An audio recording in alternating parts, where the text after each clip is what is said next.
अब हूँ सोच समझ अज्ञानी, अब हूँ सोच समझ अज्ञानी। जग में नहीं कोई अपना रे, जग में नहीं कोई अपना रे, जग में नहीं कोई अपना रे, जग में नहीं कोई अपना रे। ओ पी ले, ए पी ले, ओ पी ले प्याला, ओ मत वाला, पी ले प्याला, ओ मत वाला। प्याला प्रेम हरि रस का रे, प्याला प्रेम हरि रस का रे। पी ले, पी ले, पी ले, पी ले प्याला, हो मत वाला, पी ले प्याला, हो मत वाला। प्याला प्रेम हरि रस का रे, प्याला प्रेम हरि रस का रे। पी ले, पी ले, पी ले प्याला, ओ मत वाला, पी ले प्याला ओ मत वाला।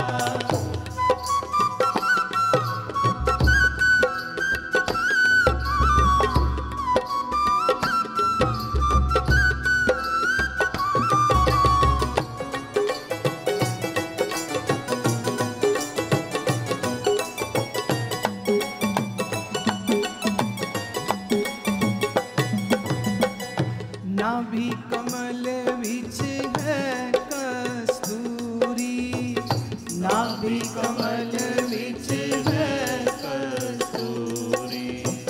मृग फिर बन बन का रे, मृग फिर बन बन का रे। कहे कबीर सुनो भाई साधो, कहे कबीर सुनो भाई साधो, कबहु न सतपथ खोजा रे। पी ले,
कबीर साहब की इस रचना से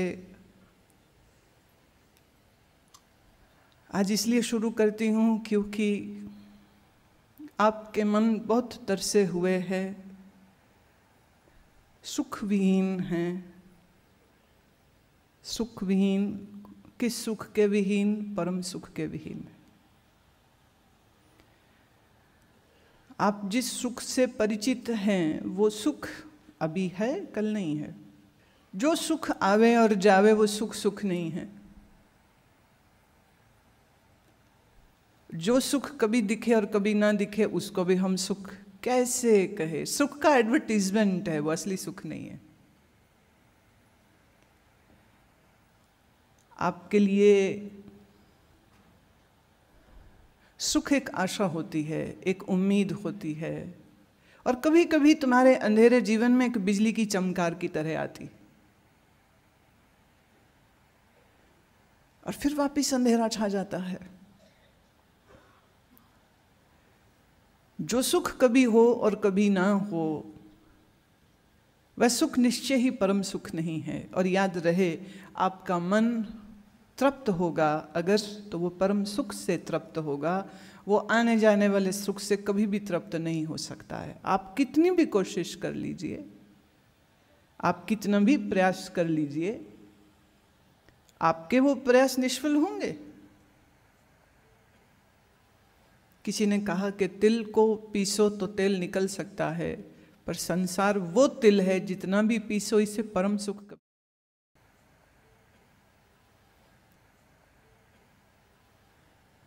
और मन की जो प्यास है वो परम सुख से बुझेगी, इस आने जाने वाले सुख से नहीं बुझेगी। ये एक फंडामेंटल प्रिंसिपल है, ये एक ऐसा अकाट्य नियम है जिस नियम को मैंने नहीं, किसी और संत ने नहीं, किसी और गुरु, किसी और महात्मा के सोचने या बनाने से नहीं बना है। ये वह नियम है जो शाश्वत है, जो सनातन है, और जो सबके ऊपर लागू होता है। Whether you want to believe it और whether you don't want to believe it, this is what the truth is. मन की शांति, मन का जो ठहराव है वो परम सुख से होता है।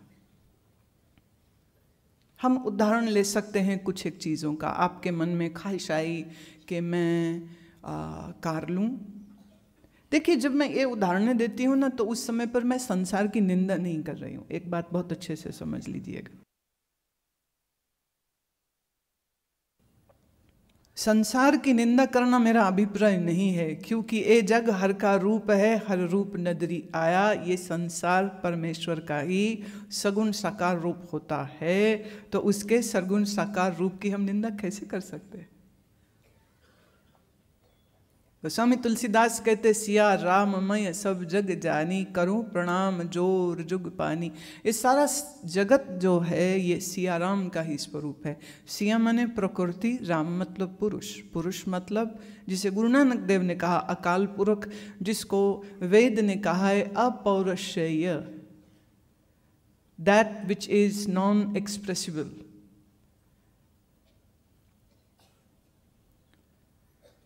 मन जो है प्रकृति का हिस्सा है, और प्रकृति जो है वो परमात्मा से अलग काम नहीं कर सकती है। देखिए, जब कोई ये पूछता है कि ये वृक्ष खिलते में पत्ते खिलते हैं, फूल, कलियां, फल आते हैं, तो दूर कहीं परमात्मा बैठा ये सब कुछ कर रहा है क्या? नहीं। जिस शक्ति से, जिस ऊर्जा से वृक्ष में कोंपलें खिलती हैं, पत्तियां आती हैं, कलियां खिलती हैं, कलियां फूल बनती हैं, फूलों से भंवरे उठाते हैं पराग, और फिर ले जा करके दूसरे जगह दूसरे फूल, और फिर इस तरह से जो कॉन्टिन्यूटी में हम प्रकृति में जो खेल चल रहा है, जो देख रहे हैं, प्रकृति जड़ है। प्रकृति अपने आप कुछ नहीं कर सकती है जब तक परमात्मा सत्ता का आधार उसको ना हो। उदाहरण हम ऐसे भी ले सकते हैं आपकी समझ को गहरा करने के लिए। मेरे हाथ में एक बॉक्स है। अब ये बॉक्स जड़ है। जड़ मतलब इसको ये खबर नहीं है कि ये बॉक्स है, और इसको ये भी खबर नहीं है कि ये किसी मनुष्य के हाथ में है, और उसे ये भी खबर नहीं है कि उस मनुष्य को कुछ लोग गुरु माँ बुलाते हैं। अब ये बॉक्स अपने आप यहाँ नहीं आया है और अपने आप से यहाँ से उठ के इस सोफ़ा के आर्म रेस्ट पर भी नहीं जा सकता है। ये हाथ इसको अगर उठा ले और यहाँ रख दे तो ये बॉक्स वहाँ पहुँच जाएगा। अच्छा, ये बॉक्स कहेगा कि नहीं मुझे हाथ से मत दूर करो, मैं तो यहीं रहूँगा, ऐसा भी नहीं बोल सकता है, क्योंकि वो तो चैतन्य नहीं है ना, जड़ है। तो इसको हमने चाहा, उठाया और यहाँ रख दिया। तो हाथ की जो मूवमेंट हो रही है, हाथ इस डिबिया से ज़्यादा जागृत और जीवित प्रतीत होता है। हम चाहें तो पहली अंगुली हिलाएं, दूसरी हिलाएं, तीसरी हिलाएं, चौथी हिलाएं, पांचवी हिलाएं, मुक्का बना लें, हाथ खोल लें, जो चाहे कर लें। हाँ, अब ये मैं इसको कहूँ कि ये ढक्कन अपने आप खुल, तो मैं कितनी भी आज्ञा दे लूँ इसको, ये मेरी बात सुनेगा नहीं, क्योंकि इसके पास कान नहीं है, इसके पास मन बुद्धि नहीं है। तो ये सुनेगा कैसे और उस पर काम कैसे करेगा? हाँ, अगर मैं एक हाथ से इसको ऐसे खोल दूँ तो इसका ढक्कन भी खुल सकता है। अब मान लीजिए कोई जादूगर हो तो वो अपनी चालाकी से एक बहुत पतला महीन धागा इस पे बांध दे और वो उसका हाथ नहीं हिले, लेकिन उसने कुछ ऐसा यंत्र बना रखा हो कि धागा हिले और ढक्कन अपने आप खुले, तो देखने वाले कहेंगे अरे जादू हो गया कि ढक्कन अपने आप खुल गया। अपने आप नहीं खुला, उसमें उसने कुछ तरकीब लड़ाई होगी, कहीं से कोई तरकीब लड़ाई होगी, उस तरकीब से जो ढक्कन है वो उसने खोल दिया। राइट? कई बार अब तो उतने कॉमन नहीं रह गए, लेकिन फिर भी कहीं कहीं जादूगर के जो तमाशे होते हैं उनमें वो लड़की को हवा में ऐसे तैरा देता है, कोई सपोर्ट नहीं है, कुछ नहीं है, पहले 2-4 सपोर्ट रखता, फिर एक एक करके निकाल देता और बिल्कुल हवा में, और तीर तलवार ऐसे नीचे से निकालता है, खुद भी नीचे से निकलता, भी देख लो कोई अदृश्य सपोर्ट भी नहीं है, और हवा में, और लोग बड़ी ताली बजाते हैं। लेकिन कहीं कहीं पर कुछ एक ऐसे भी कार्यक्रम रहे जहाँ पर वो कैसे करते हैं उसको उन्होंने खुद डिकोड करके बताया। तो बहुत होशियारी है उसमें, बहुत फिजिकल साइंस का वो उपयोग करते हैं। They are very smart people. उनकी वो स्मार्टनेस जो है वो दिखाई नहीं पड़ती, इसलिए देखने वालों को लगता है कि जादू हो गया, लेकिन जादूगर ये जानता है कि ये जादू वादू कुछ नहीं है, उसने कुछ अक्ल लड़ाई है जो आम लोग पकड़ नहीं पाते। वृक्ष, फूल, पत्ते, फसलें, ऋतुएं, गर्मी, सर्दी, ये जो सब परिवर्तन हो रहे हैं, ये परिवर्तन किसकी वजह से हो रहे हैं? उसको हम प्रकृति कहते हैं। और ये प्रकृति अपने आप में जड़ है, इसको भी जो चला रहा है उसी चैतन्य को हम परमात्मा कहते हैं। तो परमात्मा का अगर हम स्वरूप वर्णन करें तो परमात्मा कौन है? जो चैतन्य स्वरूप है। परमात्मा कौन है? जो सत है। परमात्मा कौन है? जो आनंद स्वरूप है। परमात्मा कौन है? जो व्यापक है। तो सच्चित आनंद व्यापक परमात्मा इस प्रकृति का आधार है और प्रकृति उसकी वजह से ही चल रही है। और हमारा जो मन है ये प्रकृति का ही हिस्सा है, लेकिन हमारा मन का जो मुख है, जीव का जो मन है, ये मन इंद्रियों के साथ आता है और इंद्रियों के जो दरवाजे हैं वो सारे बाहर की ओर खुलते हैं। कैसे? कान में तुम्हारे देखो छेद है, ये भी एक खिड़की हो गई जहाँ से मन बाहर जा सकता है।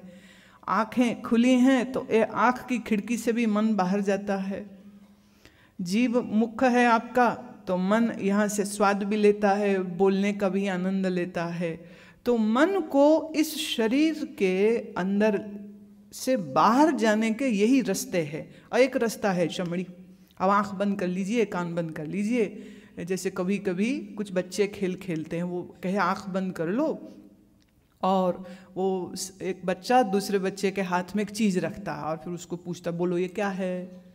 तो आँख नहीं खोलनी, आँख पे पट्टी है, और हाथ में रखी चीज़ तो वो बच्चा ऐसे ऐसे छू छू के तो फिर जवाब देता है। अगर सही है तो बच्चा जीत गया, और नहीं तो फिर वो चलता रहता है जब तक वो सही ना बताए कि उसके हाथ में क्या वस्तु पकड़ी हुई। तो हमारी चमड़ी से we can touch and we can feel and we can know so much. जैसे जो अंधा है उसकी आंखें तो नहीं होती हैं, पर उसके कान कितने तीक्ष्ण होते हैं, कितने तेज होते हैं, और उसकी जो स्पर्श इंद्री है वो बहुत तेज होती है। जिस चीज़ को छू ले, जिस बंदे की आवाज़ को सुन ले, वो कभी उसको नहीं भूलता है। मेरे 1-2 शिष्य हैं जो देख नहीं सकते हैं। एक लड़की तो ग्लूकोमा का बहुत सिवियर उसका अटैक जो हुआ, उसको 6-7 साल की उम्र में बिल्कुल चली गई उसकी दृष्टि। तो जो शुरू में उसने कुछ देखा है तो स्मृतियां हैं उसकी, लेकिन आज वो बिल्कुल देख नहीं सकती है। लेकिन जब वो मुझे मिलने आती है तो अब उसे कैसे पता कि मैं आ गई हूँ हॉल में, अब आपकी आंखें खुली, आप मुझे देख सकते हैं। वो तो देख नहीं सकती है, लेकिन उसका जो मन है वो कुछ इतना भाव से मेरे साथ जुड़ा होता है कि हॉल में मेरी एंट्री होते ही वो अपनी माँ को कह देती है कि गुरु माँ आ गए। कैसे? How does she know? She can sense it, she can sense it. कैसे?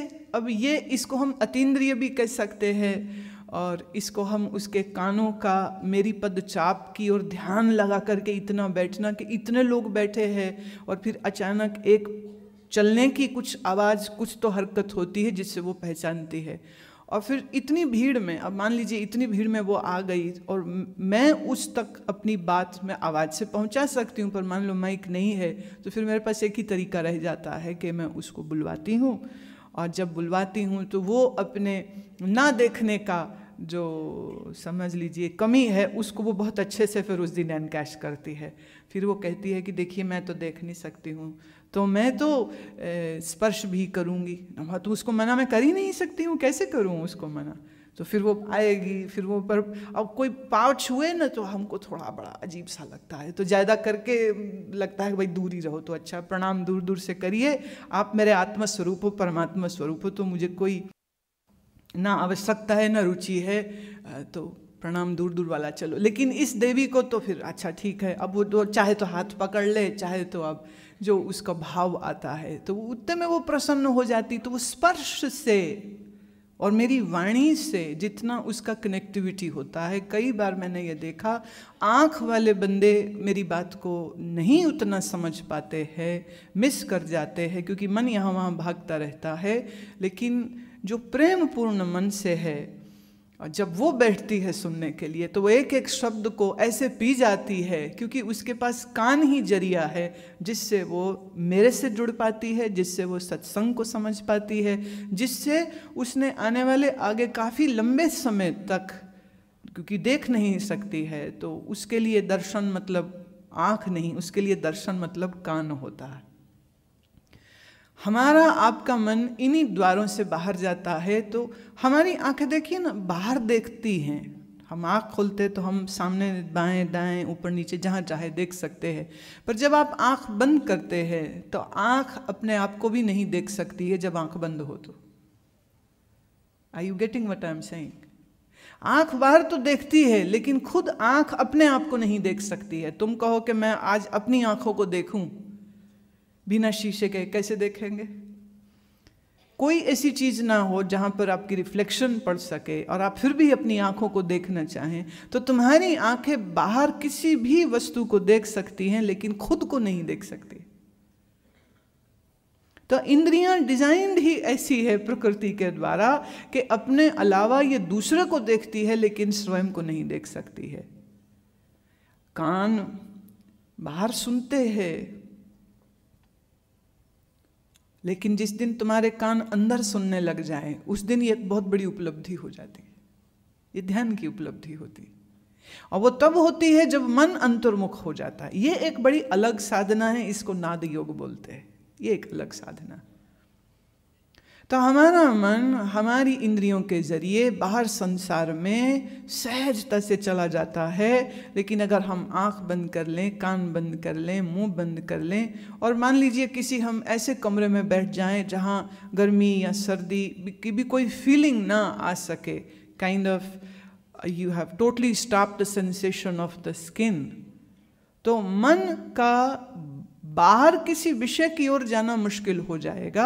हाँ, अंदर कल्पना से या यादों से या स्मृतियों से वो बहुत कुछ चाहे तो दृश्य बना सकता है।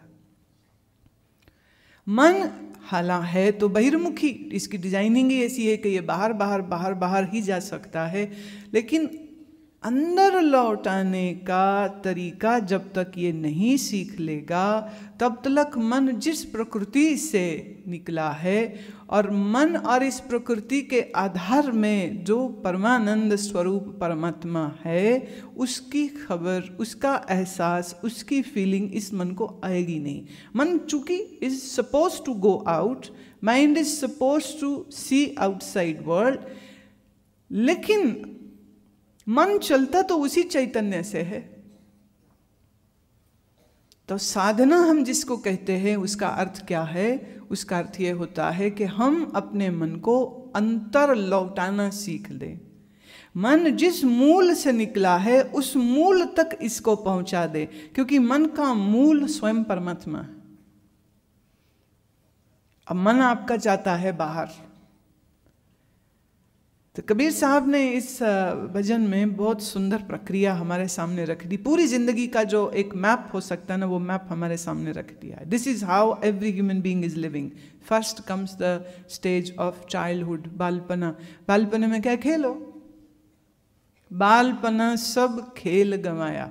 बच्चे को खेलने के अलावा कुछ नहीं आता, वो कुछ ना कुछ खेल खेल लेता है। बच्चे को कभी कभी खिलौना भी नहीं चाहिए, वो अपने आप से कुछ खेल बना लेता है। मैं उस दिन एक बच्चे को देख रही थी, वो अपने पिता के पीछे बैठा है और वो पर्दा था तो पर्दा बस उसने बीच में खींच लिया और पिताजी के पीछे बैठा और पिताजी को कहता ढूंढो। किसको ढूंढो भाई? तू छुपो तो सही, कहीं दूर तो जाओ, तब तो तुम्हें ढूंढ भी ले। तो पिता हंसे और वो फिर चिल्लाए ढूंढो। अब वो थोड़ा कहे भी अब कहाँ बैठा है, इसको समझ नहीं। मैंने कहा भाई उसके लिए यही सब कुछ है, उसके लिए खेल ही सब कुछ है, इससे ज़्यादा उसको कोई चीज़ की समझ नहीं है, अभी उसकी बुद्धि विकसित नहीं हुई है। बालपना सब खेल गंवाया। हर आयु में कुछ रुझान होते हैं और बालपने का एक ही रुझान होता है, खेलो, खाओ, थक जाओ तो सो जाओ, सो के उठो तो चलो फिर खेलो, फिर खाओ, थक जाओ, फिर सो जाओ। क्यों? आपका बचपना ऐसा नहीं था?